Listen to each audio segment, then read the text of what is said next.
जिंदगी में कामयाब होने के लिए याद रखिएगा, ये मायने नहीं रखता है कि आपने कितना किया, मायने ये रखता है कि आप कितना कर सकते थे। जब लंका में पुल बनाया जा रहा था पत्थरों को जोड़ जोड़ कर सीता माँ को लाने के लिए, तो बंदरों के साथ साथ गिलहरियाँ भी वहाँ पत्थर भर रही थी, तो इन सब से कितना पत्थर ही उठेगा। एक बंदर आया तो उठा के फेंक दिया गिलहरी को, भाग यहाँ से, तो इतनी पत्थर बीच में ला रही है। तो मर्यादा पुरुषोत्तम राम के पास वो जाके गिलहरी गिरी, तो गिलहरी को वो प्यार से सहलाए थे ना, तो ऐसा कहा जाता है कि इस पे जो निशान है गिलहरी के पीठ पे वो राम जी का है। राम जी ने उस बंदर को बुलाया और कहा कि देखो तुम इतना विशाल पत्थर उठा रहे हो तो तुम्हारा शरीर भी विशाल है, ये गिलहरी इतना बड़ा पत्थर उठा रही है जितना इसकी क्षमता है। तो आप अगर कामयाब होना चाहते हैं तो आप ये मत सोचिए कि आप हमने आज 8 घंटे पढ़ लिए या 8 घंटा हम मेहनत किए, आप ये सोचिए कि आप कितना कर सकते थे।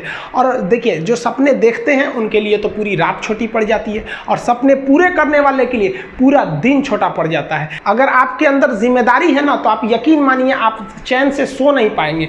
जिम्मेदारी ऐसी चीज होती है जो रातों की नींद छीन लेती है। रात में जगने वाला हर लड़का आशिक नहीं होता। आप सबकी ज़िंदगी में कुछ कठिनाइयाँ आएंगी, ठोकरें लगेंगे, लेकिन ठोकर खा के संभलना भी जरूरी है। ठोकरें खाकर भी ना संभला तो ये मुसाफिर का नसीब। राह के पत्थर तो अपना फर्ज अदा कर चुके हैं, और कभी भी मुश्किलों से घबराइएगा नहीं।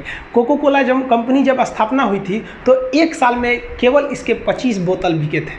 कंपनी का दिमाग हिल गया था, लेकिन आज के समय में दुनिया में हर जगह कोको कोला बिकता है, और इसने तो फिजिक्स को उल्टा कर दिया। लोग कहते हैं ठंडा मतलब तो कोको कोला, भाई साहब ठंडा मतलब वो होता है जिसका टेम्परेचर कम हो, लेकिन इतना भी कहा कि इसके आगे लोग भूल गए कि ठंडा मतलब कोको कोला नहीं होता है, ठंडा मतलब वह चीज जिसका टेम्परेचर कम है। इसलिए परेशानियों से कभी मत घबराइएगा। आगे बढ़ने के लिए तकलीफ का होना जरूरी है, क्योंकि छांव आते ही इंसान के कदम रुक जाते हैं और धूप में कभी कदम नहीं रुकते हैं। ज़रूरी नहीं कि हर चीज़ आपको किताबें और यूनिवर्सिटी में ही पढ़ाया जाएगा। बहुत से चीज़ें हैं जो आपकी खाली पेट और खाली जेब सिखाएगी, जो आपको कोई टीचर नहीं सिखाएगा। कहते हैं जरा सी छेद क्या हो गई मेरे जेब में, सिक्कों से ज़्यादा तो मेरे रिश्तेदार गिर गए। लाइफ में सबका स्ट्रगल होता है। हम लोग के भी लाइफ में बहुत तकलीफें आई थी। ज़िंदगी में इतने तकलीफ देखे कि अब अगर तकलीफ नहीं होता है तो तकलीफ होता है। ज़िंदगी ने उस मुकाम पर लाकर छोड़ा है जहाँ पसंद तो बहुत कुछ है, लेकिन चाहिए कुछ भी नहीं।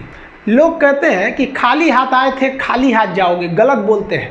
लोग भले खाली हाथ आते हैं, लेकिन जब जाते हैं तो अपने साथ कुछ संस्कार, कुछ यादें छोड़ जाते हैं। एपीजे अब्दुल कलाम खाली हाथ तो आए थे, क्या खाली हाथ गए? हमारे जितने देश के लोग हैं उन देशवासियों के लिए एक प्रेरणा के स्रोत बन गए हैं। लेकिन अगर आप खाली हाथ आते हैं और खाली हाथ चले जाते हैं तो आपका पुरुष योनि में जन्म लेने का कोई अर्थ ही नहीं बना। अपनी मंजिल को भुलाकर जिया तो क्या जिया, है दम तुझ में तो उसे पाकर दिखा। लिख दे खून से अपनी कामयाबी की कहानी और बोल उस किस्मत को कि है दम तो मिटा के दिखा।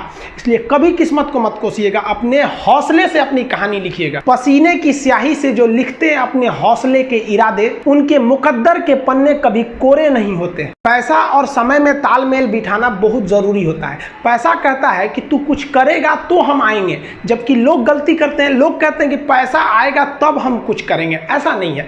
पैसा कहता है कि तू मुझे आज बचा ले, मैं कल तुझे बचा लूंगा। पैसा बेशक भगवान नहीं है और ना ये आपके साथ ऊपर तक जाएगा, लेकिन पैसा जब तक आपके साथ है ना, तब तक आपको नीचे गिरने नहीं देगा। देखिए पैसा जीवन में बहुत कुछ है, बहुत कुछ, लेकिन पैसा सब कुछ नहीं है। इंसानियत मायने रखने चाहिए। समय के साथ आप कभी खिलवाड़ मत कीजिएगा। दुख की बात यह है कि समय बहुत कम है, लेकिन सुख की बात यह है कि अभी भी समय है। लेकिन समय के पास इतना समय नहीं है कि आपको दोबारा समय देगा। वक्त नहीं लगाइए आपको यह निर्धारित करने में कि क्या करना है, वरना वक्त निर्धारित कर देगा आपका क्या करना है। जीवन में ना अपने अंदर से अहंकार बिल्कुल निकाल दीजिएगा। अहंकार बहुत ही खराब चीज है। कहते हैं कि अहंकार में इंसान को इंसान नहीं दिखता, छत पे चढ़ जाओ तो खुद का मकान नहीं दिखता। अहंकार नहीं करना चाहिए। छत को बहुत गुरूर था छत होने का, एक मंजिल और बनी और छत फर्श हो गया। अहंकार कभी नहीं कीजिएगा। तूफान ज्यादा होती है तो कश्ती डूब जाती है, और घमंड ज्यादा हो जाती है तो हस्ती डूब जाती है। जिस दिन आपको घमंड होने लगे ना अपने आप के ऊपर कि हम बहुत बड़े हो गए हैं, हम बहुत पढ़ लिए, हम बहुत सक्सेसफुल मैन हो गए, हम बहुत बड़े बिजनेसमैन, हम बहुत, मतलब जिस दिन आपको घमंड हो गया ना, उस दिन आप शमशान घाट में जाके दिखेगा आपसे नायाब लोग, आपसे अच्छे अच्छे लोग वहां खाक बन गए। दुनिया में ना किसी से जलन नहीं रखनी चाहिए। देखिए माचिस जो होता है ना दूसरे को जला देता है, लेकिन कभी माचिस को देखें वो खुद को भी जला लेता है। अतः अगर आप दूसरे की बुराई करेंगे, दूसरे के पीछे रहेंगे ना, तो इसमें आपका लॉस होगा। और अगर आपकी कोई बुराई कर रहा है ना तो आपको खुश होना चाहिए कि आप आगे बढ़ रहे हैं। बुराई उसी का लोग करते हैं जो आगे बढ़ रहा होता है, जो पहले गिरा हुआ है उसकी लोग क्या बुराई करेंगे। और जब भी आपकी कोई बुराई करे तो आप उसे सहज स्वीकार करें और आप उसे प्रूव मत कीजिए कि हम ये नहीं हैं। हम लोग गलती क्या करते हैं स्टूडेंट लोग कि प्रूव करने लगते हैं। नहीं, आपको अपने आप को इंप्रूव करना है। अगर कोई गलती हो गई है, आपको कोई बुराई कर रहा है, तो आप उसको सहज स्वीकार कीजिए। जिस दिन आपके अंदर अपनी बुराई सुनने की क्षमता आ गई, यकीन मानिए आप सफलता के दहलीज पे अपनी पहली कदम रख दिए उसी दिन। लोहा जो होता है ना उसे कोई नहीं तोड़ सकता है, लेकिन उसी लोहे के अंदर का जो जंग लग जाता है ना, धीरे धीरे दीमक की तरह उस लोहे को खदड़ते जाता है। इसलिए अपने अंदर अहंकार को मत लाने दीजिएगा। लोग कहते हैं ना कि अहंकार बुरा है। जीवन में हम जो अनुभव किए हैं, अहंकार से भी खराब चीज होता है गुस्सा। देखिए अहंकार उत्पन्न ही नहीं होगा जब तक आपको गुस्सा नहीं आए। आप ऐसे नॉर्मल बैठे हैं और आप किसी से कहिएगा कि तुम्हारी क्या औकात है, जब तक आपको गुस्सा ना आए। तो अहंकार एक पेड़ है और गुस्सा उस पेड़ का जड़ है। इसलिए गुस्सा जिस दिन आया उस दिन आप बर्बाद हो जाएंगे। किसी भी व्यक्ति को बर्बाद कराने के लिए सबसे जरूरी है गुस्सा दिलाना। आपको पता है लोहार जो होता है, लोहार वो जानता है कि लोहे को हम ऐसे नहीं मोड़ सकते हैं, बहुत ही शक्तिशाली है। इसलिए लोहार ना इस लोहे को ना आग में डाल के इसे गुस्सा दिलाता है।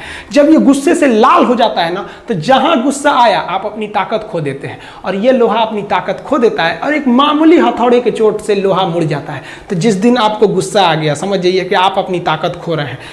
देखिए सफलता और असफलता में थोड़ा सा अंतर है। सफलता आपका परिचय दुनिया के सामने कराएगी और असफलता दुनिया का परिचय आपसे करा देगी। इसलिए सफल जरूर होइए। देखिए 97% लोग जो है ना वो थक के किसी काम को छोड़ देते हैं और जिंदगी भर उन 3% लोगों के लिए काम करने लगते हैं जो कभी भी हार नहीं मानते हैं। मेहनत बता देता है कि परिणाम कैसे मिलेगा, वरना परिणाम तो बताता ही है कि आपका मेहनत कैसा था। कुछ लोगों को लगता है कि उनके पिताजी बहुत पहुंच वाले हैं, दादाजी बहुत पहुंच वाले हैं, तो उनकी बदौलत हमें कोई काम मिल जाएगा, कोई जॉब मिल जाएगा। तो कोई ये बहुत बड़ी बात नहीं है। पहचान से मिला काम बहुत देर तक नहीं रहती है, लेकिन काम से मिलने वाली पहचान आजीवन रहती है। कई लड़के कमेंट कर रहे हैं कि सर आप पंखा क्यों नहीं लगा लेते हैं, आपको पसीना होता है। हम क्या बोले आप लोग को, जो पानी से नहाएगा वो अपना लिबास बदलेगा, जो पसीने से नहाएगा एक दिन इतिहास बदलेगा। एक दिन हम सब लोग मिलकर अपने हिंदुस्तान के इतिहास को बदलेंगे, फिर से इसे हम सोने की चिड़िया बनाएंगे। और आप निरंतर मेहनत करते रहिए, दूसरे का देख कर नकल नहीं कीजिए। सीढ़ियां उन्हें मुबारक हो जिन्हें छत तक जाना है। आपकी मंजिल आसमान है, रास्ता आपको खुद बनाना है। अपनी मंजिल को भुलाकर जिया तो क्या जिया, है दम तुझ में तो उसे पाकर दिखा। लिख दे खून से अपनी कामयाबी की कहानी और बोल उस किस्मत को, है दम तो मिटा के दिखा। लास्ट में आप सबसे हम यही कहना चाहेंगे कि जहां तेरी याद ना आए वो तन्हाई किस काम की, बिगड़े रिश्ते ना बना दे वो खुदाई किस काम की। बेशक हमें जाना है अपनी मंजिल तक, लेकिन जहां से अपने ना दिखाई दे वो ऊंचाई किस काम की। आप सब लोग का बहुत बहुत धन्यवाद। मिलेंगे नेक्स्ट वीडियो में, तब तक के लिए जय हिंद।